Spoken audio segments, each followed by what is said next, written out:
जय जिनेन्द्र। अब यहाँ आज का स्वाध्याय शुरू होता है। नमो अर्हन्ताणं, नमो सिद्धाणं, नमो आयरीयाणं, नमो अध्यायाणं, नमो लोये सवसाहुणम्।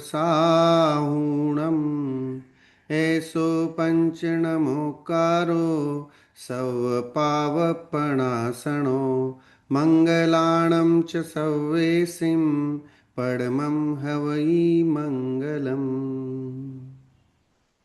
यह विशाफार स्तोत्र पर अपनी चर्चा चल रही है और आज का जो विषय है हमारा वह है दिव्य ध्वनि का रहस्य। सो धनंजय कवि ने श्लोक नंबर 29 और 30 के माध्यम से तीर्थंकरों की जो दिव्य ध्वनि खीरती है वो दिव्य ध्वनि कैसी है उसकी विशेषता और उसके बारे में चर्चा की है। बहुत ही रोचक और मार्मिक ये विषय है। इसको समझना हमारे लिए बहुत ज़रूरी है। आखिर भगवान की दिव्य ध्वनि कैसे खीरती है, उसका क्या प्रकार है, मुख से खीरती है कि कहीं और से खीरती है ना, कितनी बार खीरती है। ऐसे बहुत सारे प्रश्न जो है हमारे मन में उमड़ते घुमड़ते रहते हैं। कई बार लोग आपस में चर्चा भी करते देखे जाते हैं कि भाई उसके बारे में पूछते हैं कि वो अक्षरात्मक है, अनक्षरात्मक है, कैसी है दिव्य ध्वनि।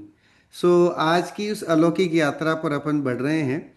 भगवान की उस दिव्य ध्वनि की चर्चा अपन यहाँ आज इन दो श्लोकों के माध्यम से करेंगे। सो यहाँ देखिए, एक अलौकिक रहस्य, वाणी जो मुख से नहीं बोली जाती, भगवान की जो दिव्य ध्वनि है ना। तीर्थंकर की धुनि गणधर ने सुनी, अंग रचे चुनी ज्ञानमयी। सो तीर्थंकरों की जो ये धुनि है, एक्चुअल में अगर हम देखें तो जैन धर्म ध्वनिमय ही था, है ना। शब्दमय तो बाद में बना, सबसे पहले ध्वनिमय था। और ध्वनि सुन करके गणधरों ने उसको शास्त्रों में निबद्ध किया। फिर वो शास्त्रों से आचार्यों और आचार्यों के माध्यम से फिर बाद में जाके लिपिबद्ध हुआ, जो घटना अपन है ना पढ़ते हैं। सो मुख्य रूप से तो जो है वो ध्वनिमय ओमकारमय जो वाणी है ना। वो भजन भी आता, ओमकारमय वाणी तेरी जिन धर्म की शान है। सो हे भगवान, आपकी जो वाणी है वो ओमकारमय है। उस ओम में देखें तो सब कुछ समाहित है। तो वैसी वाणी है। और फिर वो वाणी कैसी है, तो कह रहे हैं कि इच्छा के बिना, है ना, कर्म कैसे। तो भगवान जो वितरागी हैं उनकी बोलने की कोई इच्छा नहीं है। वो तो वितरागी हैं, ना काहू से दोस्ती ना काहू से वैर, उन्हें तो कुछ रहा नहीं है। फिर भी उनके सर्वांग से ओंकारमय रूपी जो ध्वनि कैसे गूंज उठती है, ये एक प्रश्न है। फिर बिना होंठ हिलाए स्पष्टता कैसे आ सकती है, वो तो होंठ हिलाते नहीं है ना। समव शरण में कहीं भी देखे उनका चतुर्मुख ओरा रहता है ना। जो भव्य जीव हैं वो जिस जगह से खड़े हो जाएं वहां से उनको भगवान का मुख दिखाई देता है। आप समव शरण में जाएं तो उत्तर से जाएं, दक्षिण से जाएं, है ना, पूरब से जाएं, पश्चिम से जाएं, जहां से भी आप प्रवेश करेंगे आपको भगवान का मुख जो है वो एकदम सामने दिखेगा। तो वो कह रहे कि बिना ओंठ हिलाए स्पष्टता कैसे आ सकती है। अभी मैं ओंठ हिला रहा हूं तो मैं आपसे बात कर पा रहा हूं, आपको समझा पा रहा हूं, बता पा रहा हूं। लेकिन ऐसी कैसी विशेषता कि है ना वाणी निकले और सब सब लोग अपने अपने हिसाब से समझ जाएं। तो ये बड़ी एक रोचकता इसमें है और एक अतिशय भी जिसे कह सकते हैं अपन, कि भगवान की वाणी में ऐसा अतिशय है कि वहाँ बैठा हुआ तिर्यंच भी अपनी भाषा में समझ जाता है, देव अपनी भाषा में समझ जाता है, मनुष्य अपनी भाषा में समझ जाते हैं, मुनिराज अपनी भाषा में समझ जाते हैं, है ना। आर्यिका, श्रावक, श्राविका, चतुर्संग वहाँ पर विराजमान होता है तो वो अपनी अपनी भाषा में समझ जाता है कैसे। तो वो एक वाणी की विशेषता यहाँ पर समझनी है हमें। यह ध्वनि तालु, दांत या ओंठ के बिना प्रकट होती है। जनरली हमारे जो मुख में है ना, पांच तरह के अलग अलग स्थान होते हैं। ओष्ठ होता है, ओष्ठ मतलब जहाँ मैं ओंठों से बोल रहा हूँ।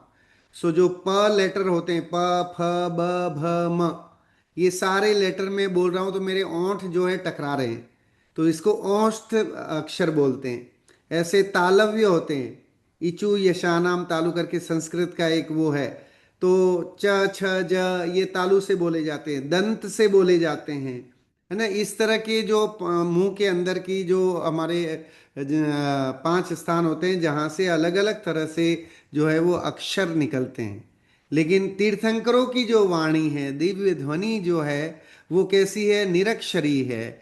तो उसमें न तो तालु की जरूरत है, न ओंठ की जरूरत है, किसी की भी जरूरत नहीं है। वो सहज सर्वांग से उनकी निकलती, उसकी चर्चा भी आज यहाँ पर प्रासंगिक है और उसको भी अपन करेंगे यहाँ। पहले अपन श्लोक पढ़ते हैं और उसके बाद फिर आगे विषय को बढ़ाते हैं। बहुत ही रोचक विषय होने वाला है आज ये। और इसको समझ करके आपको आनंद आएगा। एक तो कि हम जानेंगे कि भगवान की वाणी आखिर जो है, हम सुनते तो बहुत हैं तीर्थंकर की ध्वनि, लेकिन उसके बारे में जो रुचि मतलब रोचक तथ्य हैं वो हमें पता नहीं रहते हैं। तो वो एक आज जो है चर्चा का विषय है, बहुत बढ़िया विषय यहाँ पर आज अपन रहने वाला है। सो देखिए, यहाँ पहला है श्लोक 29वां लेते हैं। निर्दोषता का अचूक प्रमाण। सबसे पहले कि तीर्थंकर की जो वाणी है वो निर्दोष वाणी है। निर्दोष वाणी क्यों है उसका देखिए आप 3 लक्षण अब मैं हमेशा बताता हूँ जब भी कभी अरहंतों की बात चलती है। तो मैं क्या मतलब जिनवाणी में ही ये बात बताई हुई है। तीर्थंकरों को हम किस पैरामीटर से नापें, हम भगवान को कैसे जांचें। तो कह रहे हैं कि सबसे बढ़िया तरीका है, सब पहला है वीतरागता, दूसरा है सर्वज्ञता और तीसरा है हितोपदेशिता। इससे आप किसी भी भगवान को उनकी परीक्षा कर सकते हैं। भगवान सच्चे हैं कि नहीं है ये जानने के लिए आप उनकी वीतरागता की परीक्षा कीजिए, आप उनकी सर्वज्ञता को परखिए, आप उनकी हितोपदेशिता को देखिए। तो अब देखिए यहाँ पर निर्दोषता का अचूक प्रमाण, उनकी जो वाणी है वो निर्दोष कैसे, सच्ची कैसे होगी। हम जिनवाणी को कहते हैं सच्ची और अच्छी है। तो जिनवाणी सच्ची और अच्छी कब हो सकती है। तो कह रहे हैं कि जो बोलने वाला है, जिनवाणी को कहने वाला व्यक्ति जो है वो इम्पार्शल होना चाहिए, है ना। वो पार्शलिटी करने वाला आदमी होगा तो नहीं चलेगा। तो जो पार्शलिटी करेगा वो तो किसी न किसी, जो उसके वेल विशर होंगे उसके बारे में अच्छी बातें बोलेगा, जो उसके शत्रु होंगे उसके बारे में बुरी बोलेगा। लेकिन हमारे यहाँ अरहंतों की या सर्वज्ञ की या आप्त की या भगवान की पहली कसौटी है कि वीतरागता होनी चाहिए, है ना। बीत गया है राग जिसका, उसका नाम है वीत राग, है ना। राग और द्वेष रहा ही नहीं है, उसका नाम है वीतराग। अब ऐसा व्यक्ति जिसके राग और द्वेष नहीं है, वह व्यक्ति क्या कभी झूठ बोलेगा, क्या कभी किसी के साथ पार्शलिटी करेगा कि नहीं करेगा। फिर दूसरा लक्षण है सर्वज्ञता। तो जो व्यक्ति सब कुछ जानता है वो कभी गलत बोल सकता है। मुझे दुनिया के बारे में, सारे देशों के बारे में नहीं पता है तो I can't say to every country about, है ना। मैं हर कंट्री के बारे में नहीं बोल सकता क्योंकि मैं नहीं गया हूं वहां। मैं भले थोड़ा वीडियो वीडियो देख के कुछ बोल दूं तो बोल दूं, लेकिन वो मेरा प्रमाण नहीं होगा कि यूएस कैसा है, कनाडा कैसा है, ऑस्ट्रेलिया कैसा है ना। ये मुझे नहीं, स्वर्ग कैसा है, नरक कैसा है, मुझे नहीं पता है अभी, क्योंकि मेरे ज्ञान का विषय नहीं है, मैं नहीं जानता हूं उसको। लेकिन एक ऐसा व्यक्ति है जो 3 लोक और 3 काल की समस्त बातों को जानता है, तो उसकी बात तो मानोगे कि नहीं मानोगे। तो कह रहे उसकी बात मानेंगे जो सब कुछ जानता है ना। हम ऑपरेशन भी किससे करवाते हैं कि जो बहुत अनुभवी हो, है ना। He is having 20 years experience. कौन, घुटना बदलने के लिए, हार्ट की ऑपरेशन कराने के लिए, उसके लिए हम क्या करते हैं, किसको ढूंढते हैं। तो कह रहे हैं कि सबसे हाईएस्ट अच्छा एक्सपीरियंस वाला डॉक्टर कौन है दुनिया में, है ना, कहाँ पर है, कहाँ अवेलेबल है, तो उसके पास जाकर के हम जो है अपना ऑपरेशन करवाना चाहेंगे। तो ऐसे ही द बेस्ट, पूरी दुनिया को झांकने वाला, देखने वाला, उसके ज्ञान का विषय बनाने वाला कौन है, तो कह रहे वो सर्वज्ञ है। तो अब सर्वज्ञ को तो मानोगे ना, कि हाँ मानेंगे, क्योंकि सर्वज्ञ ने पूरा देखा, उसकी उसके ज्ञान में कुछ बचा नहीं है। तो इसलिए उनकी जो बात होगी वो गलत नहीं हो सकती है। मैं जिनवाणी को अगर कोई कहे कि जिनवाणी सच्ची और अच्छी क्यों है, उसका जवाब दे रहा हूं। सो जिनवाणी सच्ची और अच्छी इसीलिए है क्योंकि वो वितरागी के द्वारा प्रतिपादित है, क्योंकि वो सर्वज्ञ के द्वारा कथित है। तो सर्वज्ञ ने कही हुई है, तो सर्वज्ञ ने कही है इसलिए वो बात गलत नहीं हो सकती। और तीसरा हितोपदेशिता उनका लक्षण है, वे हमेशा हित मित प्रिय वचन बोलते हैं, है ना, हित का ही उपदेश देते हैं। तीर्थंकर जो हैं, तीर्थम करोति इति तीर्थंकरः, जो धर्म तीर्थ का प्रवर्तन करे उसका नाम तीर्थंकर है। सो तीर्थंकर जो है उन्होंने 16 कारण भावनाओं का भाने के फलस्वरूप जो उन्हें तीर्थंकर नाम कर्म प्रकृति का बंध हुआ, तो उसमें उन्होंने काम क्या किया था? तो कह रहे कि उन्होंने दूसरों के, है ना, परोपकार किया था। बहुत अपने से दूसरे का मतलब भला पहले चाहा था। तो इस कारण से उनकी जो वाणी है वो भी दूसरों के भले के लिए ही खिरती है। उनसे, उन दिव्य ध्वनि से तीर्थंकरों को कोई फायदा नहीं है ना। दिव्य ध्वनि खिरे नहीं खिरे, उनके आत्मा आनंद में कोई फर्क नहीं पड़ता है। खिरनी है तो खिरे, नहीं खिरनी है तो नहीं खिरे। लेकिन तीर्थंकरों का जो अतीन्द्रिय आनंद है उसमें रंच मात्र भी कोई फर्क नहीं पड़ता है। महावीर स्वामी भगवान की सालों दिव्य ध्वनि नहीं खिरी, तो क्या है ना, तो उनके आत्मा के आनंद में, उनके जो अनंत चतुष्टय में कोई फर्क आया है क्या? तो कह रहे कि उनके अनंत चतुष्टय में कोई फर्क नहीं पड़ता है। तो फिर किसकी फर्क पड़ता है? तो कह रहे कि जो भव्य जीव होते हैं, जिनके पुण्य का उदय होता है, उनके निमित्त से जो है दिव्य ध्वनि खिरती है। क्योंकि उन्होंने पहले ऐसे काम किए थे 16 कारण भावनाओं को भाते समय, है ना, प्रत्येक जीव के प्रति करुणा की भावना, दया की भावना, सर्वोदय की भावना, है ना, हर एक का कल्याण करने की भावना अंतर में थी। तो उसके फलस्वरूप वो जो वाणी खिरती है वो सर्वोदय की ही बात करती है, सबके कल्याण की बात करती है। पढ़ते हैं यहाँ पर 29वां श्लोक। नानार्थमेकार्थमदस्त्वदुक्तं हितं वचस्ते निशम्य वक्तु निर्दोषतां केन विभावयन्ति ज्वरेण मुक्त सुगमस्वरेण। एक बहुत अच्छा उदाहरण दिया है कि जिसको बुखार होता है ना, तो उसका गला भी जो है वो अच्छा नहीं होता है। उसकी आवाज़ से हम पहचान लेते हैं कि आज जो है वो सामने वाला कैसा है, उसका स्वास्थ्य कैसा होगा। तो हमारी ध्वनि से, हमारी बात करने के तरीके से सामने वाला जो भी श्रोता है वो ये समझ जाता है कि अमुक बंदा, है ना, स्वस्थ है कि नहीं है। तो उस बात को यहाँ बहुत अच्छे उदाहरण के माध्यम से तीर्थंकरों की वाणी की निर्दोषता को प्रतिपादित किया है। देखिए, आपके हितकारी वचनों को सुनकर कौन आपकी निर्दोषता का अनुभव नहीं करता है? क्योंकि हे भगवान, है ना, आपने जो ये जगत के कल्याण की बात कही है, उस बात को सुन करके कौन ये नहीं कहेगा कि आप निर्दोष हो? है ना, जिनवाणी को सुन करके, और ये कौन नहीं कहेगा कि भाई जिनवाणी सच्ची और अच्छी है, सबके कल्याण की बात करती है। तो हे भगवान, आपकी वाणी, आपकी वचनों को सुन करके हर कोई निर्दोषता, मतलब आप निर्दोष हैं, आप में किसी तरह का वो सहज ही पता पड़ता है, क्योंकि उनकी वाणी सुन रहा है।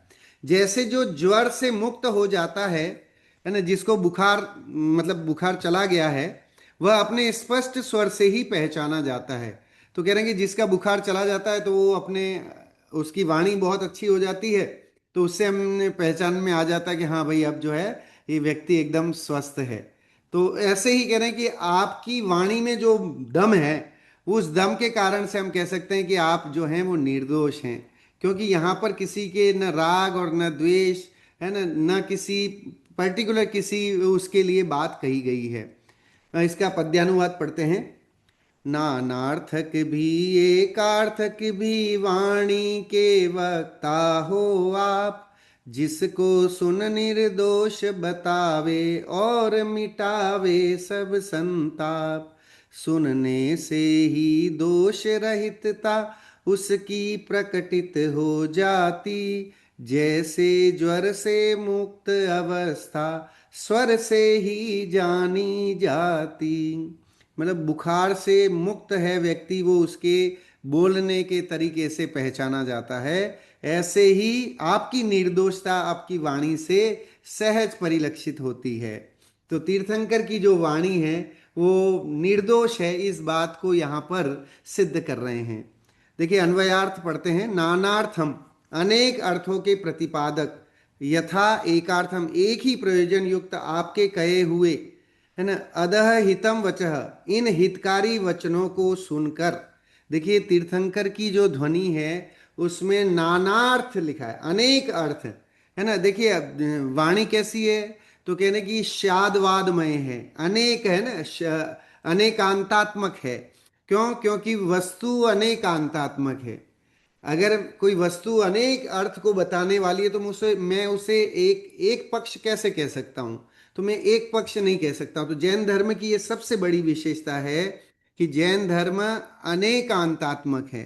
मतलब जैन धर्म किसी भी चीज को बहुत विस्तृत रूप से उस चीज की व्याख्या करता है। उसकी सही व्याख्या तभी हो सकती है जब हम उसके अनेक पक्षों को देखें। हम किसी एक पक्ष की अपेक्षा से बात नहीं कर सकते। कोई मुझे देख करके कहे कि भाई नितेश जी कौन है, तो कह रहे पिता हैं। तो खाली पिता कहने से नितेश जी का परिचय हो सकता है क्या? कि नहीं, भाई नितेश जी जो है वो बेटी की अपेक्षा से या बेटे की अपेक्षा से तो पिता हो सकते हैं, लेकिन पत्नी की अपेक्षा से पति हैं, अपने पिता की अपेक्षा से पुत्र हैं, अपनी बहन की अपेक्षा से भाई हैं। सो ऐसे एक नितेश में अनेक जो है वो पदार्थ, अनेक अर्थ गुण रहते हैं। तो किसी भी वस्तु को हम एक पक्ष से, एक एंगल से नहीं देख सकते। जैन धर्म उसे अनेक एंगल, सर्वांग से देखने की बात करता है, तो ही सम्यक ज्ञान हो सकता है। सो नानार्थम, अनेक अर्थों के प्रतिपादक, तथा एकार्थम, एक ही प्रयोजन युक्त, आपके कहे हुए दोनों तरह की विशेषता बताई है ना। अनेक अर्थ को भी कहते हैं और एक अर्थ को भी कहते हैं। तो दोनों मतलब हो गया शादवाद, शाद अस्ति शाद नास्ति, निश्चय और व्यवहार दोनों में जो है जिनवाणी निरूपित है। तो उसकी बात है, और वो हितकारी है, क्योंकि उसको पढ़ने से, उसको सुनने से हमारा अविनाशी कल्याण होता है। तो इस कारण उनकी वाणी जो है वो हितकारी है। वो बायस्ड नहीं है, वो किसी एक गति को लेकर के, किसी एक लिंग को लेकर के बात नहीं करती है, बल्कि है ना सबके कल्याण की, सबके उदय की बात जिनवाणी में है। इसलिए जिनवाणी सच्ची और अच्छी है। निसम्य सुनकर, के मतलब कौन मनुष्य, ते वक्तु आपके जैसे वक्ता की निर्दोषताम, निर्दोषता को न विभाव्यंती, नहीं अनुभव करते हैं। अर्थात सभी करते हैं, सभी ये जानते हैं कि हे भगवान आप निर्दोष हैं, आपने जो बात कही है वही सच्ची और अच्छी है।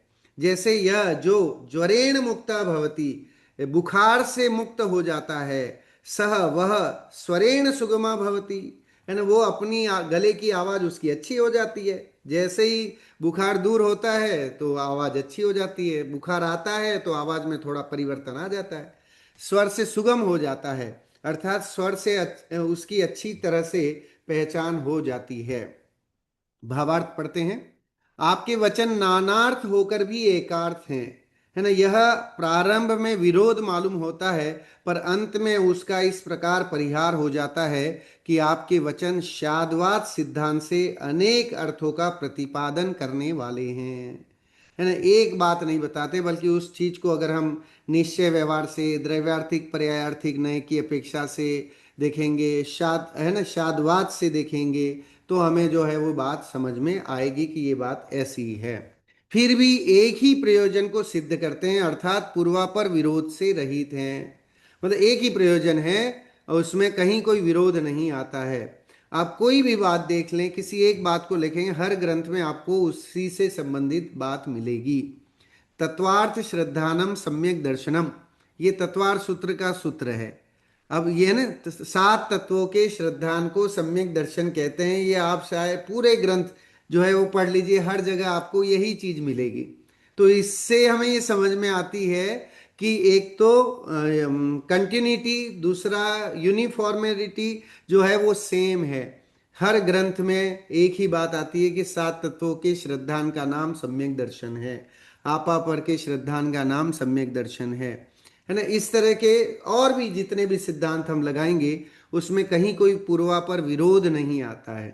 हे भगवान, आपके हितकारी वचनों को सुनकर यह स्पष्ट मालूम हो जाता है कि आप निर्दोष हैं, क्योंकि सदोष पुरुष वैसे वचन नहीं बोल सकता, है ना। जो दोषी है वो आपके जैसे बिना, है ना, इम्पार्शल हुए वैसे वचन नहीं बोल सकता है। जैसा कि किसी की अच्छी आवाज सुनकर साफ मालूम हो जाता है कि वह ज्वर से मुक्त है, क्योंकि ज्वर से पीड़ित मनुष्य का स्वर अच्छा नहीं होता है।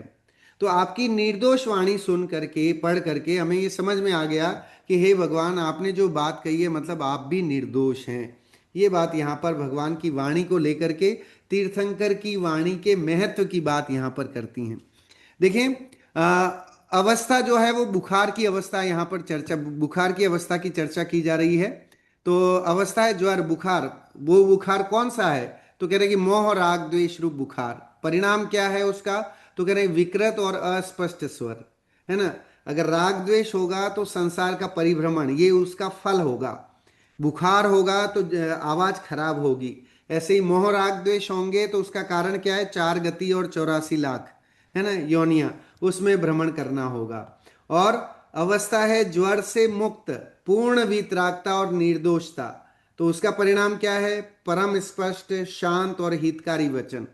तो अगर अंतर में वितरागता है, निर्दोषता है, तो जो वचन होंगे वो कैसे होंगे? तो कह रहे हैं कि वो स्पष्ट होंगे, शांत होंगे और दूसरों का भला करने वाले वचन होंगे।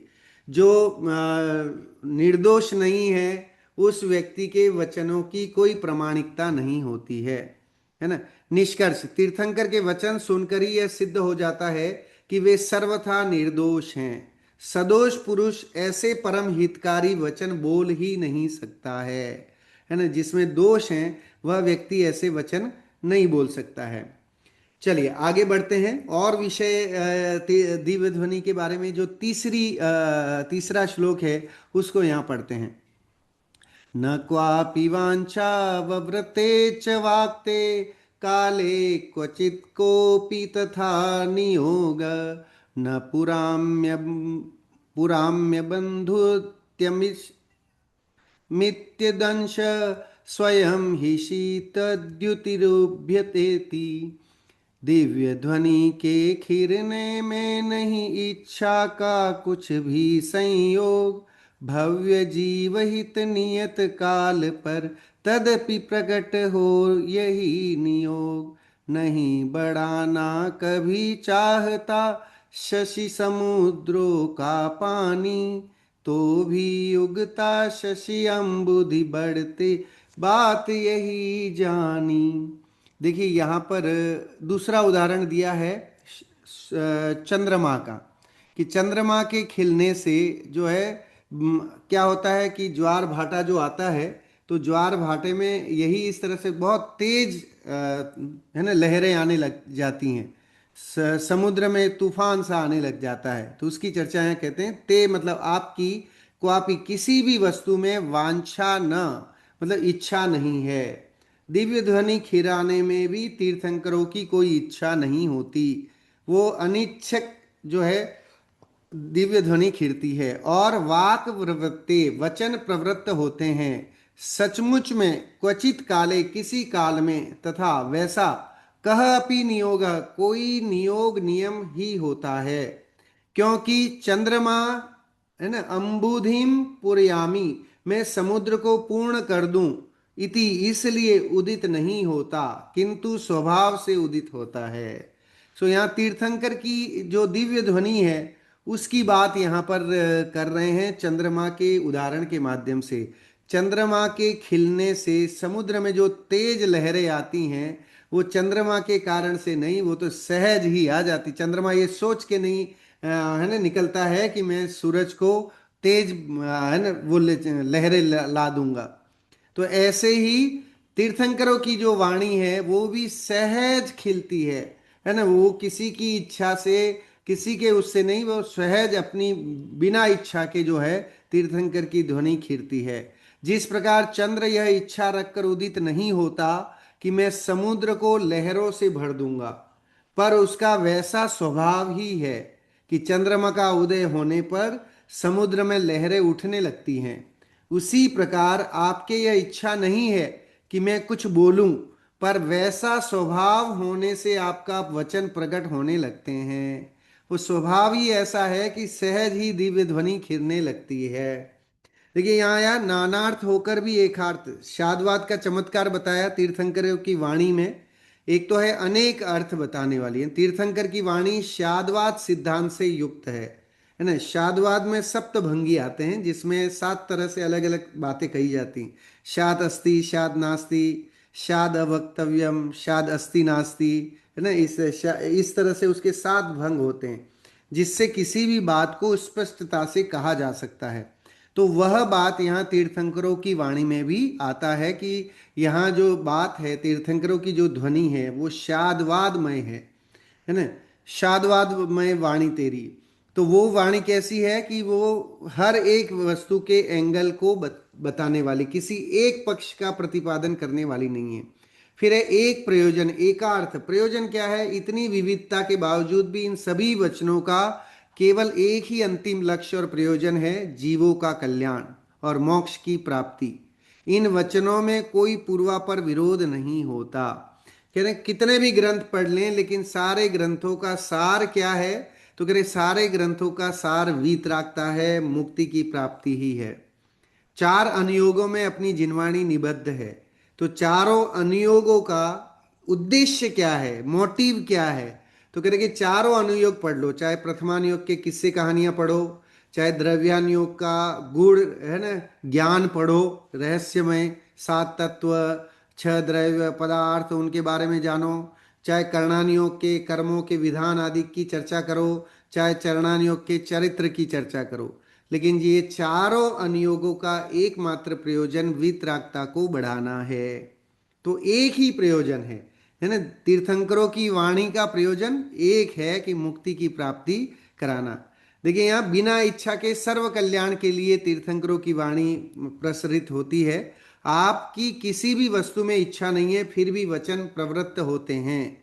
जैसे चंद्रमा यह इच्छा करके उदित नहीं होता कि मैं समुद्र को भर दूं मतलब उसमें हवा ला दूं या उसकी तूफान ले आऊं, बल्कि उसका उदय स्वभाव से ही होता है, सहज ही अपना उगता है वो तो। लेकिन उस दूर है ना, उस चंद्रमा को देख करके समुद्र में लहरें स्वयं उठ जाती हैं। तो सहज योग बनता है। चंद्रमा और समुद्र का यहाँ दृष्टांत दिया है। तीर्थंकर जो है, तीर्थंकर निष्क्रिय उत्प्रेरक हैं, मतलब पूर्ण वितरागी, कोई इच्छा या वांछा नहीं रखते हैं। तीर्थंकर जो है उनकी वाणी सहज जगत का कल्याण करने वाली होती है। तीर्थम करोति इति तीर्थंकर, बोलो ना, धर्म तीर्थ का प्रवर्तन करने वाले तीर्थंकर हैं। उनकी वाणी से जगत के जीवों का कल्याण होता है, क्योंकि वह समझ लीजिए कि बिना किसी पक्षपात के, निष्पक्ष होकर के, शादवाद में सर्वांग विषय वस्तु को प्रतिपादन करने वाली ऐसी वाणी है, जिसके कारण वह समझ लीजिए कि प्रशंसनीय है। उसके कारण ही जिनवाणी प्रशंसनीय है। पूर्ण वितरागी, कोई इच्छा नहीं है उन्हें। चंद्रमा के समान केवल अपने स्वभाव से उदित होते हैं, मतलब वो तो अपने स्वभाव से अपनी आत्मा का उन्होंने प्रकटीकरण किया, उसके फल में सहज ही दिव्य ध्वनि खीरती है और उससे जगत के जीवों का कल्याण होता है। बोलने का कोई बाहरी प्रयत्न नहीं करते हैं, वो कोई मुंह से नहीं बोलते हैं, है ना, सहज सर्वांग से उनकी दिव्य ध्वनि खीरती है। कहीं कहीं शास्त्रों में मुख से उच्चरित होती है, ऐसा भी वर्णन आता है। लेकिन वैसे देखा जाए तो वो सर्वांग निरक्षरी वाणी कही गई है। कहीं कहीं इसका भी वर्णन आता है कि वो अक्षरात्मक है। अगर अक्षरात्मक नहीं हो तो व्यक्ति समझे कैसे, है ना, निरक्षर जो ढोल वगैरह बजते हैं तो उसकी आवाज हम कहाँ समझ पाते हैं। लेकिन तीर्थंकरों की जो वाणी है उसको मेघ गर्जना के समान बताया है। जैसे बादल गरजते हैं और उसकी गर्जनाहट की जो आवाज आती है, वैसी तीर्थंकरों की धुनी होती है। भव्य जीवों का पुण्य का उदय होता है, जिसके कारण खिलती है। तो देखिए पात्रता और पुण्योदय का समय आने पर ही जो है दिव्य ध्वनि खिलती है। वैसे दिव्य ध्वनि 4 समय है ना, 4 अलग अलग टाइम है, पूर्वान्न, मध्यान्ह, सायंकाल और मध्य रात्रि, इस तरह से, और 6 6 घड़ी खिलती रहती है। लेकिन इसकी भी बात आती है कि दिव्य ध्वनि जहाँ खिलती है, जहाँ समो शरण होता है, वहाँ रात्रि होती ही नहीं है। वहाँ जो है उनका भगवान का ऐसा प्रभामंडल होता है कि जिसके कारण वहाँ हमेशा जो है वो चकचकायमान रहती है, रोशनी रहती है। तो इसलिए रात की वहाँ बात ही नहीं है। लेकिन एक दिन, दिन तो होता ही है, तो एक दिन में 4 टाइम जो है वो नियम से, और 6 6 घड़ी, हर समय 6 घड़ी ऐसे खिरती रहती है। लेकिन ऐसा भी आता है शास्त्रों में कि अगर कोई तीर्थंकरों के पाद प्रक्षाल में मुनिराज मुनि बनते हैं, तो उनके पुण्य से, किसी देव के अतिशय से पुण्य से भी जो है वो दिव्य ध्वनि खीरती है। सो पात्रता और पुण्योदय का समय आने पर नियत काल में समुद्र की लहरों के समान श्रोताओं के हृदय में ज्ञान ग्रहण करने की लहरें स्वयं उठने लगती हैं। फिर नियोग बिना इच्छा के भी भव्य जीवों के हित के लिए वाणी का सहज प्रकटीकरण होता है। ये बात यहाँ पर आई। दिव्य ध्वनि का वास्तविक स्वरूप क्या है? तो यहाँ देखिए ओमकार स्वरूप लिखा है, ओमकार स्वरूप है ना। यह बादलों की गर्जना जैसी एक गंभीर विचित्र गर्जना रूप ओमकार ध्वनि निकलती है। बादलों की गर्जना को अगर हम कहें कि शब्दों में लिखिए, तो क्या हम उसको शब्दों में लिख सकते हैं? तो कह रहे हम तो समर्थ नहीं हैं। लेकिन क्या तीर्थंकरों की वाणी को शब्दों में पिरोया जा सकता है? कि हाँ, पिरोया जा सकता है। उसके लिए जो योग्य पात्र है, गणधर हैं, वो गणधर जो हैं उन तीर्थंकरों की वाणी को कैचअप करते हैं, और फिर वो गणधर जो है उसको आगे पास आउट करते हैं, है ना। वो फिर लिपिबद्ध होती है। सर्वांग प्रकटीकरण, ये बात मुख्य है। यह मुख से नहीं बल्कि आत्मा के पूर्ण निर्मल होने पर भगवान के सर्वांग मतलब पूरे शरीर से गूंजती है। निरक्षरी भाषा है। यह वर्णनात्मक अक्षरों वाली भाषा नहीं है। इसमें तालु, दांत या ओष्ठ का कोई हलचल नहीं होता है, क्योंकि वो बोलते नहीं है, मुंह से बोलते नहीं है, क्योंकि परम औदारिक शरीर हो गया है। तो नव द्वार उनके वैसे ही बंद हो गए हैं, तो इस कारण से अब वो बोलने का तो काम ही नहीं रहा, तो वो बोलते नहीं है। लेकिन जो उनकी वाणी है वो निरक्षरी वाणी कहलाती है। नाद और ज्योति, महापुराण के अनुसार इसमें आंतरिक आवाज, नाद मतलब कोई ना कोई, जैसे मेघ गर्जना वाली, सूर्य के समान मोह अंधकार को दूर करने वाला प्रकाश, दोनों समाहित होते हैं। मतलब वहां पर उस वाणी के साथ साथ सूर्य जितना तेज वहां पर रहता है, तो अंधकार का काम नहीं है, जैसा मैंने आपको बताया। तो इस तरह से भगवान की वाणी का अब थोड़ा सा तुलनात्मक अध्ययन कर लेते हैं। सो देखिए, मानवीय वाणी, जो हमारी वाणी, मैं जो अभी बोल रहा हूं, तो मेरे मुख में तालु, कंठ, दांत, ओंठ मेरे सारे काम कर रहे हैं। अगर मैं ओंठ में है ना नहीं हिलाऊं तो मैं उच्चारण नहीं कर सकता। जीभ मेरी तालु से टकराए नहीं तो आवाज नहीं निकल सकती है। दांतों का भी काम है, बिना दांत के भी नहीं बोला जाएगा। तो भौतिक शरीर, मानवीय वाणी जो है वो भौतिक शरीर के माध्यम से, कंठ से और ऐसे बोली जाती है। दिव्य ध्वनि तीर्थंकर के सर्वांग से, है ना, संपूर्ण आत्म प्रदेशों से वो वाणी निकलती है। प्रेरणा, बोलने की इच्छा और प्रयत्न, यहाँ पर तो प्रेरणा दी जाती है, तब हमें बोलते हैं। आज संडे है, स्वाध्याय करना है, तो मैं बोल रहा हूँ, है ना। तो यहाँ पर प्रेरणा है। लेकिन दिव्य ध्वनि के लिए कोई प्रेरणा नहीं है। कोई कहे तो ये जरूर, अगर आप प्रश्न कर सकते हैं कि साहब बिना गणधर के तो होती नहीं है, वो एक सहज निमित्त नैमित्तिक ऐसा संबंध है कि गणधर की उपस्थिति के बिना नहीं होती है। तो पूर्ण वितरागता, सहज प्रकटीकरण होता है। फिर है अक्षरी, हमारी जो है वो अक्षरात्मक है। हम जो भी बोल रहे हैं वो उसको हम लिपिबद्ध कर सकते हैं, लिख सकते हैं। मैं जो जो बात कर रहा हूँ, अगर आप चाहेंगे तो आप उसको नोट आउट कर सकते हैं, पॉइंट बना सकते हैं, लिख सकते हैं, उसका एक्सप्लेनेशन कर सकते हैं, वर्णन कर सकते हैं। लेकिन तीर्थंकरों की वाणी निरक्षरी होती है, ओमकारमय होती है, अनाहत नाद होता है, बिना किसी ढोल जैसा आवाज या गर्जना, मेघ गर्जना की जो आवाज होती है वैसी आवाज में वो वाणी होती है। और उसे सहज ऐसा चमत्कार होता है, चमत्कार क्या कहें, सहज ऐसा संयोग रहता है कि वहां बैठे तीन गति के जीव, है ना, समो शरण में तीन गति के जीवों को अलाउ है जाना।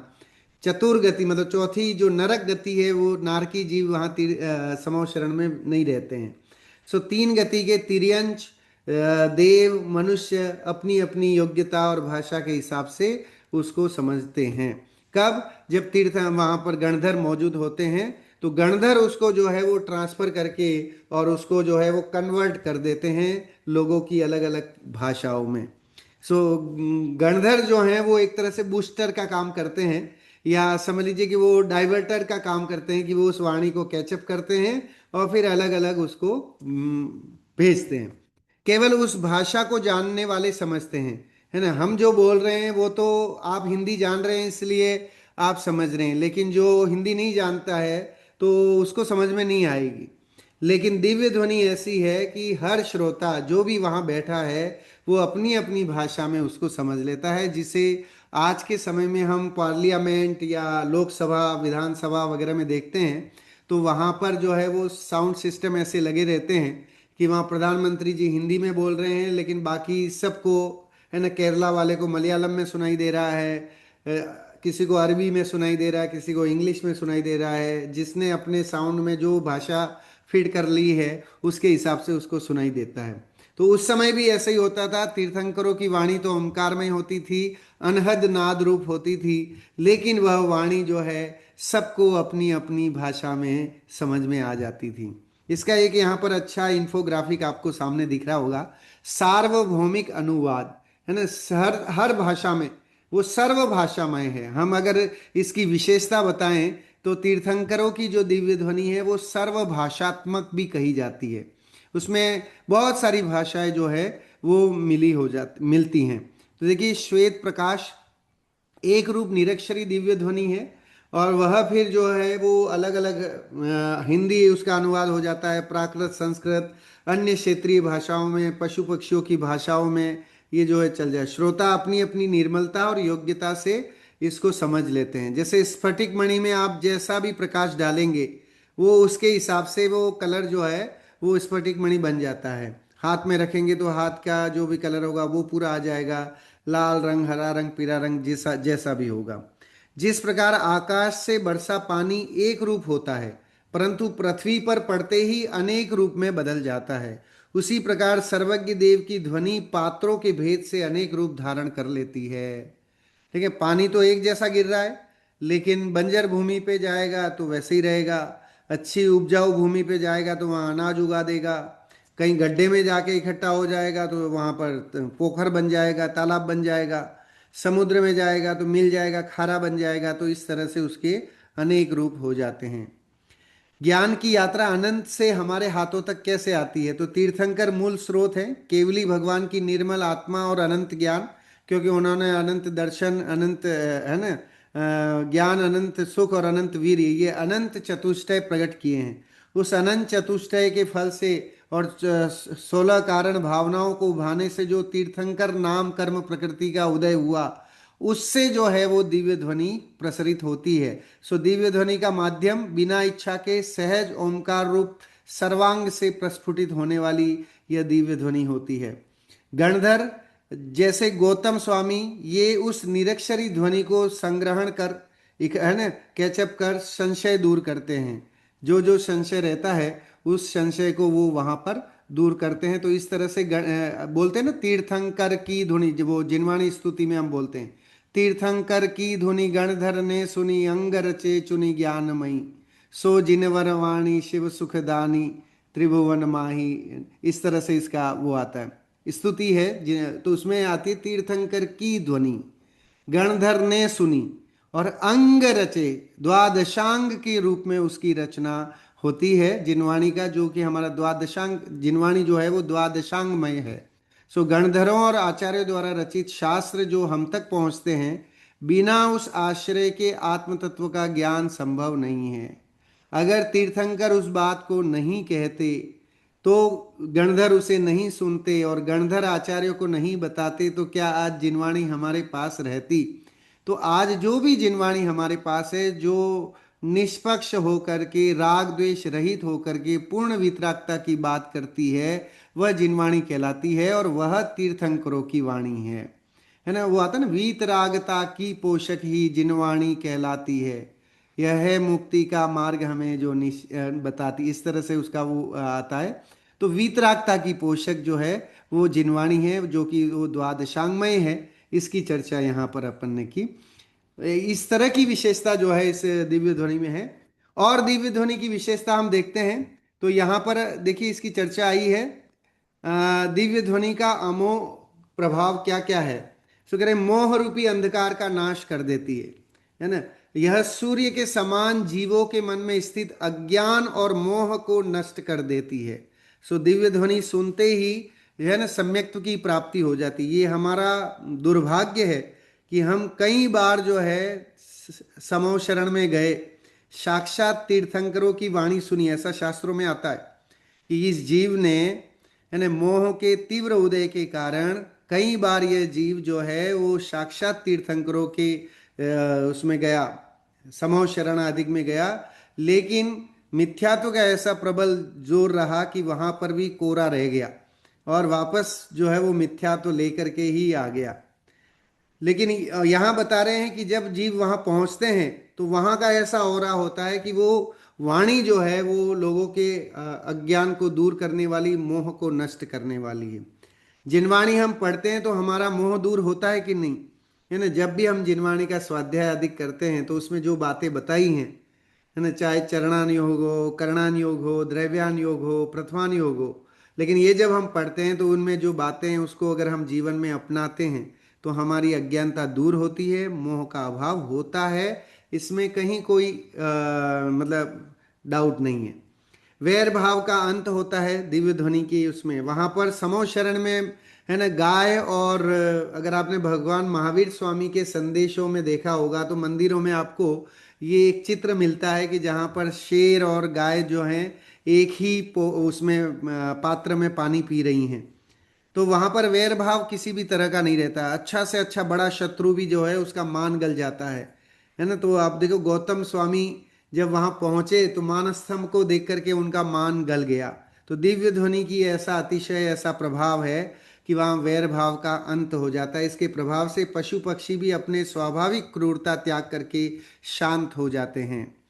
परम तृप्ति और आनंद की प्राप्ति दिव्य ध्वनि सुनने से होती है। यह अमृत की धारा के समान है। इसे पाकर जीव अपूर्व आंतरिक आनंद में मग्न हो जाते हैं। चार पुरुषार्थों का भी देने वाली यह दिव्य ध्वनि है हमारी। धर्म, अर्थ, काम और मोक्ष, ये चार तरह के पुरुषार्थ हैं। चार समय खिड़ती है ना, और छह छह घड़ी खिड़ती है। तो ऐसी ये जो दिव्य ध्वनि है वो धर्म को प्रदान करने वाली, अर्थ को, काम को और मोक्ष को प्रदान करने वाली ये ध्वनि है। सो इस तरह से समझ लीजिए कि इस दिव्य ध्वनि की बहुत विशेषताएं हैं। जितनी विशेषताएं हम इसका बखान करें उतना कम है। और हाँ, एक बात और लिखी कि दिव्य ध्वनि को शब्दों में लिखने में कोई समर्थ नहीं, है ना, कोई भी समर्थ नहीं। उसका अंशांश भाग जो है, तीर्थंकरों की वाणी को गणधर कैचअप करते हैं और गणधर उसके अंश भाग को आचार्यों तक डिलीवर करते हैं। आचार्य उस अंशांश भाग को जो है लिपिबद्ध कर पाते हैं और फिर वो जो लिपिबद्ध करण है वो हमारे तक पहुंचता है। तो आप सोचिए असली जो आनंद होगा साक्षात तीर्थंकरों की वाणी सुनने का, वो आनंद तो उसको हम शब्दों में बखान नहीं कर सकते, ऐसा श्री गुरु कहते हैं। दिव्य ध्वनि सामान्य मानवीय वाणी नहीं है। यह केवल ज्ञान प्रकट होने के बाद अरहंत भगवान के संपूर्ण शरीर से प्रस्फुटित होने वाली एक विलक्षण गर्जना है। यह अनंत ज्ञान का निर्दोष ध्वन्यात्मक रूप है ना, वो ध्वन्यात्मक रूप है। साउंड में वो होती है ओमकारमय वाणी जो भगवान की दिव्य ध्वनि कहलाती है। देखिए दिव्य ध्वनि का परिग्रहण और परिपथ कैसा होता है, तो केवल ज्ञान, केवल ज्ञान होना इसकी मतलब वो एलिजिबिलिटी है। केवल ज्ञान होगा, केवल ज्ञान में फिर अनंत ज्ञान प्रकट होगा। सो अनंत ज्ञान से गणधरों की और भव्य जीवों का पुण्य का उदय होना चाहिए, तब जो है दिव्य ध्वनि खिलती है। तीन यहाँ ट्राइंगुलेशन आपको दिखाया जा रहा है। गणधर देव जो प्रथम श्रोता होते हैं उस, और फिर उसका अनुवाद करके और आचार्यों तक पहुंचाते हैं, और भव्य जीवों के पुण्य प्रेरणा से भी दिव्य ध्वनि जो है खिड़ती है। यह ध्वनि भगवान की इच्छा से नहीं खिड़ती है। यह एक स्वतः स्फूर्त प्रणाली है जो तभी सक्रिय होती है जब वह विशुद्ध ज्ञान, श्रोताओं का पूर्ण खिंचाव, मतलब उनका पुण्य का उदय और गणधर एक साथ उपस्थित हों। गणधर के बिना यह परिपथ पूर्ण नहीं होता है, तो इसलिए गणधरों की उपस्थिति बहुत जरूरी है। तीसरे श्लोक में बताया था भगवान बिना इच्छा, भगवान के बिना इच्छा के यह दिव्य ध्वनि खिड़ती है। सो सांसारिक वाणी मन और इच्छा की मोहताज होती है, लेकिन दिव्य ध्वनि इच्छा पूर्वक नहीं होती। जिस प्रकार बादल किसी इच्छा के प्यासी या धरती पर सहज ही जल बरसाते हैं, उसी प्रकार वितराग अवस्था में बिना मन के भी भव्य जीवों के पुण्य के खिंचाव से यह ध्वनि स्वतः ही जो है प्रस्फुटित होती है। और मानवीय संचार देखें तो मन, इच्छा, मोक्ष, शब्द, ये चार चीजें हमें चाहिए। हमारा मन हो तो मैं बोलूं, नहीं मन हो तो नहीं बोलूं। मेरी इच्छा है तो बोलूं, नहीं इच्छा है तो नहीं बोलूं। मुख हो तो बोलूं, मुख नहीं हो तो कहाँ से बोलूं। है ना, कई गूंगे लोग हैं जो चाह करके भी नहीं बोल पाते हैं। पशु हैं वो चाह करके नहीं बोल पाते। और शब्द नहीं हो तो कहाँ से बोलूं, तो शब्द भी होने चाहिए। लेकिन यहाँ पर दिव्य ध्वनि में वीतरागता का संचार होता है। अक्रम ज्ञान, कोई क्रम ज्ञान नहीं होता है, सहज प्रस्फुटन होता है। ये इसकी विशेषता है, ये भिन्नता भी है मानवीय ध्वनि और दिव्य ध्वनि में। दिव्य ध्वनि की भौतिक गर्जना और बीजाक्षर। श्रवण में यह ध्वनि मेघ गर्जना के समान गंभीर और भव्य प्रतीत होती है, तथापि यह मानवीय अक्षरों से रहित अनक्षरात्मक होती है। फिर भी यह बीजाक्षर रूप होती है। अनक्षर होने पर भी ये गणधरों के द्वारा जब आचार्यों तक पहुंचती है तो वो जब सुनते हैं तो वो अक्षरात्मक बन जाती है।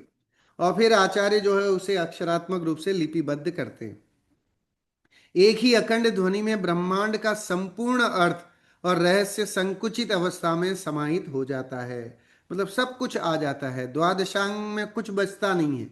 सारा तीन लोक और तीन काल की समस्त बातें जो है वो द्वादशांग में आ जाती हैं। इसलिए जो द्वादशांग के पाठी होते हैं उनको श्रुत केवली बोलते हैं। केवली तो दिव्य ध्वनि के है ना प्रसारण करता होते हैं, लेकिन श्रुत केवली जो उस द्वादशांग के पाठी होते हैं वे श्रुत केवली कहते हैं। श्रुत मतलब शास्त्र। तो जिन्होंने द्वादशांग को पढ़ लिया है वे जो मुनिराज हैं वे श्रुत केवली कहलाते हैं, क्योंकि उन्होंने सारा उनके जिनागम, सारा जिनागम उनके ख्याल में आ गया। विरोधाभास और आगम, आगमिक समन्वय। कुछ कुछ विरोधाभास हैं। कई लोग कहते हैं मुंह से प्रसरित होती है, कहीं कहते हैं सर्वांग से प्रसरित होती है। शास्त्रों में दोनों तरह की बातें जो मिलती है, अक्षरात्मक अनक्षरात्मक, उसका एक अच्छा यहाँ पर जो है वो बाइफरकेशन आपके सामने है। आगम ग्रंथों में दिव्य ध्वनि के स्वरूप को लेकर प्रकट होने वाली विभिन्न मतभेद वास्तव में विरोधाभास नहीं है। वे अलग अलग दृष्टिकोण से देखे गए एक ही बहुआयामी सत्य के भिन्न भिन्न पहलू हैं। ठीक है, तो आगम में वर्णन आता है ऐसा। जैसे प्रथम मत है मुख से खिलती है, द्वितीय मत है मुख से नहीं होती, है ना। जैन आगम का समन्वय है कि सर्वांग से खिलती है, मुख भी उसका एक अंग हो सकता है। फिर अक्षरात्मक है कि अनक्षरात्मक है, तो उसका समाधान ये है कि मूल रूप से तो अनक्षर है, क्योंकि वो ध्वन्यात्मक है ना, वो साउंड में है। श्रोता के कान में पहुंचकर वह अक्षरात्मक हो जाती है। अनुवादक तंत्र गणधर और देव होते हैं जो इसका अनुवाद करते हैं और उसको फिर आगे दो भाषीय की तरह इसको आगे पहुंचाते हैं। फिर है सर्वभाषा स्वभावी है। ये तीर्थंकरों की जो वाणी है वो कैसी है कि सभी भाषा उसमें आ जाती हैं। कहा यह जाता है कि अर्धमागधी, आपने सुना होगा कि, और कई बार पूजनों वगैरह में ये पंक्तियाँ आती हैं, अर्धमागधी की रूप भाषा है। तो देखिए यहाँ पर दिव्य ध्वनि को प्रातिहार्य में लिया है और अर्धमागधी भाषा को जो है वो देवकृत कहा गया है। तो तीर्थंकरों की वाणी देवकृत नहीं है। दिव्य ध्वनि देवों के द्वारा नहीं की जा सकती, ये सहज उनका है ना। ऐसा तीर्थंकर नाम कर्म प्रकृति का उदय है कि जिससे सहज खिरती है। ऐसा नहीं है कि समो शरण बना है ना, सौधर्मेंद्र है इसलिए खिर रही है। तो देवों के द्वारा समो शरण कृत किया जा सकता, मतलब बनाया जा सकता है, लेकिन देव दिव्य ध्वनि को नहीं बना सकते, दिव्य ध्वनि को नहीं खिरवा सकते, है ना। उसके लिए तो गणधर की पात्रता होनी चाहिए या भव्य जीवों के पुण्य का संचार होना चाहिए, तभी वो खिरती है। सो देवों द्वारा इस ध्वनि को सर्व भाषा रूप में परिणमाया जाता है। आगम के मतलब वो ट्रांसलेटर हो सकते हैं देव, तो कौन से, वही गणधर और इस तरह से। आगम के अनुसार यह ध्वनि आधि मतलब अर्ध मागधी भाषा रूप और आधि अन्य सभी जीवों की क्षेत्रीय भाषा सर्व भाषा रूप में बढ़ जाती है। एक ही ध्वनि समो शरण में उपस्थित हर मनुष्य और हर तिर्यंच को अपनी अपनी भाषा में समझ में आ जाती है। तो इस तरह की यह जो है वो दिव्य ध्वनि के वो होती है। इसके 16 पॉइंट हैं, विशेषताएं हैं दिव्य ध्वनि की, जिसको यहाँ पर इन्फोग्राफिक के माध्यम से बताया है। 5 मिनट का टाइम है, कुछ तो हम ऑलरेडी डिस्कस कर चुके हैं, फिर भी थोड़ा सा जो बचे हैं उन पॉइंट की अपन चर्चा यहाँ पर कर लेते हैं, देखते हैं। देखिए सर्वांग से प्रकटीकरण होती है, इसकी चर्चा हो गई है कि भगवान के ऐसा कहा जाता है कि कोई कोई कहता है कि मुख से निकलती है, तो यस मुख से भी निकलती है, उसका निषेध नहीं है। लेकिन मुख भी सर्वांग का एक पार्ट है। तो ये उसका समाधान है। फिर गणधर की अनिवार्यता होती है, ये यस, ये बात सही है कि बिना गणधर के दिव्य ध्वनि नहीं खिलेगी। भगवान महावीर और गौतम स्वामी के उदाहरण शास्त्रों में उपस्थित हैं, उसके माध्यम से हम इस बात को प्रूव कर सकते हैं, बता सकते हैं।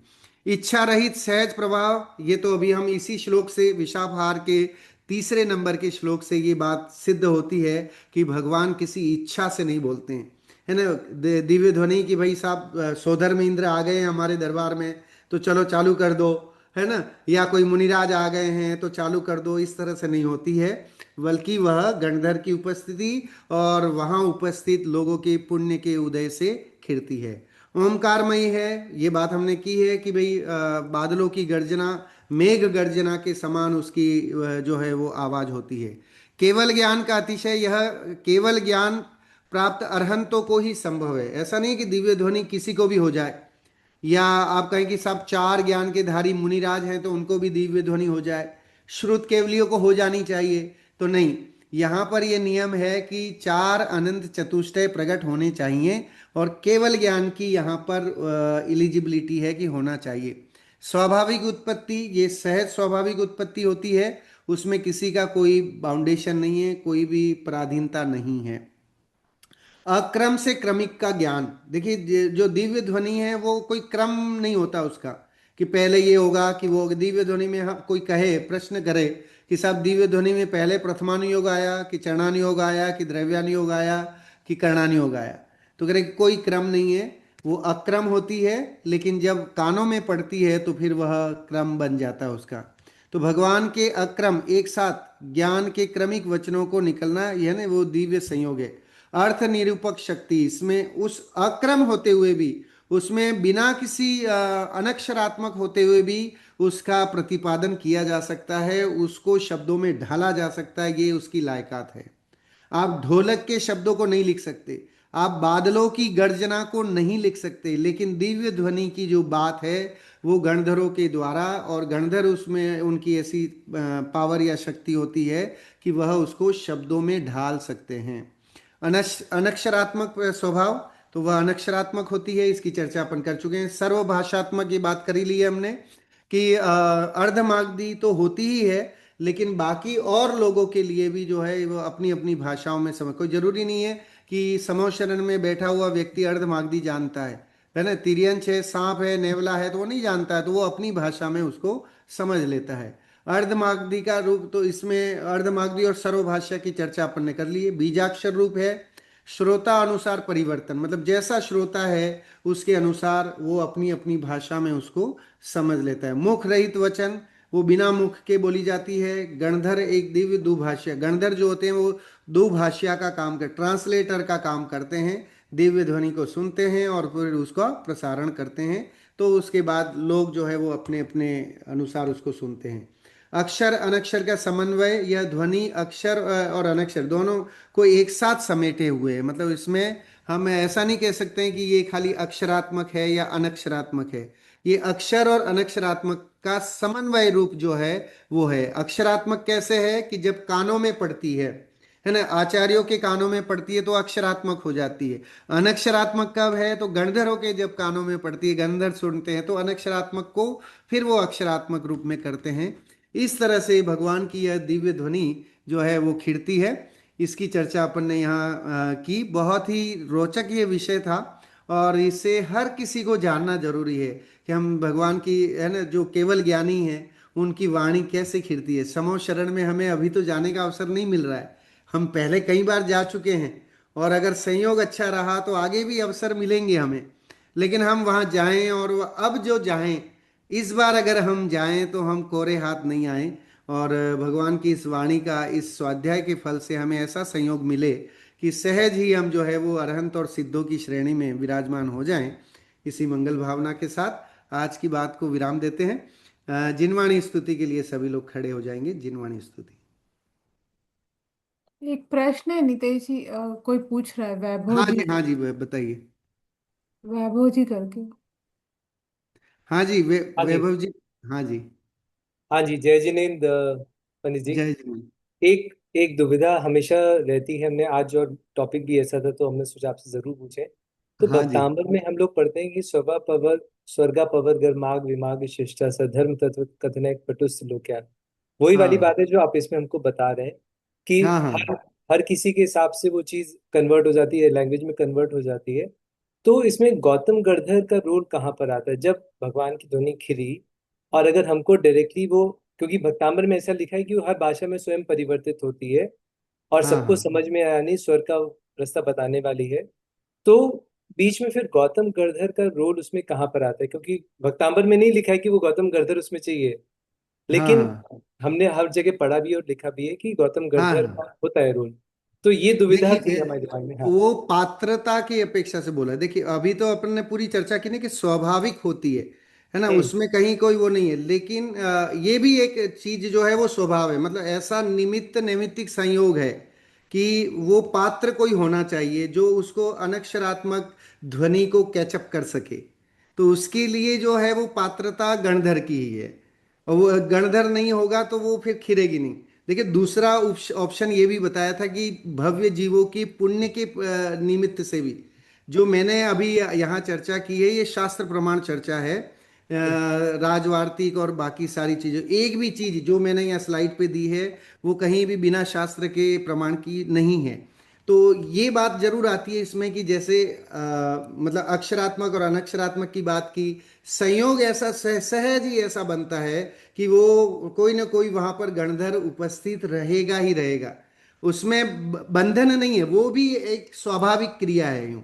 उसको हम हम्म। बंधन नहीं माने। अगर हम ये मानते कि साहब वो तो बंधन है इसलिए भगवान महावीर को रुकना पड़ा या वो, तो भगवान महावीर तो सोचते ही नहीं है, तीर्थंकर तो ये सोचते ही नहीं है कि मुझे दिव्य ध्वनि खिराना है। वो तो भवि भागन वच जोगे बसाए, है ना, तुम सुनिए धुनि विभ्रम नशाए। तो ये भव्य जीवों के भाग्य से ये आता है ना, भवि हम्म। भागन वच जोगे वशाय। कह रहे कि हमारे भव्य जीवों के भाग्य से, के वश से जो है दिव्य ध्वनि सहज कीर्ति है। लेकिन संयोग जिसे हम निमित्त नैमित्तिक कह सकते हैं कि जिसमें गणधर की उपस्थिति, क्योंकि उसको डायरेक्ट आचार्य या वो इतने पात्र नहीं है कि अनक्षरात्मक को वो कन्वर्ट करके अक्षरात्मक कर ले, तो वो बूस्टर का काम जैसे मैंने बोला था, वो हम्म। बूस्टर के काम के लिए गणधरों की उपस्थिति वहां बताई है। अच्छा। ओके। चलिए, जिनवाणी स्तुति के लिए सभी लोग खड़े हो जाएंगे। मिथ्यात्म नाश वेको ज्ञान की प्रकाश वेको आपा पर भास वेको भानु सी बखानी है। छहों द्रव्य जान वेको बंध विधि भान वेको स्वपर पिछान वेको परम प्रमानी है। अनुभवताय वेको जीव खिजताय वेको काहू न सताय वेको भव्य उर आनी है।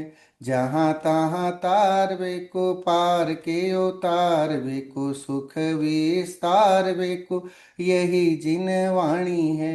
हे जिन वाणी भारती तो ही जपो दिन रैन, जो तेरी शरणा गहे सो पावे सुख चैन। जा वाणी के ज्ञान ते सूझे लोकालोक, सो वाणी मस्तक नमो सदा देत हूँ धूप। सभी 9 बार नमोकार मंत्र का जाप करेंगे।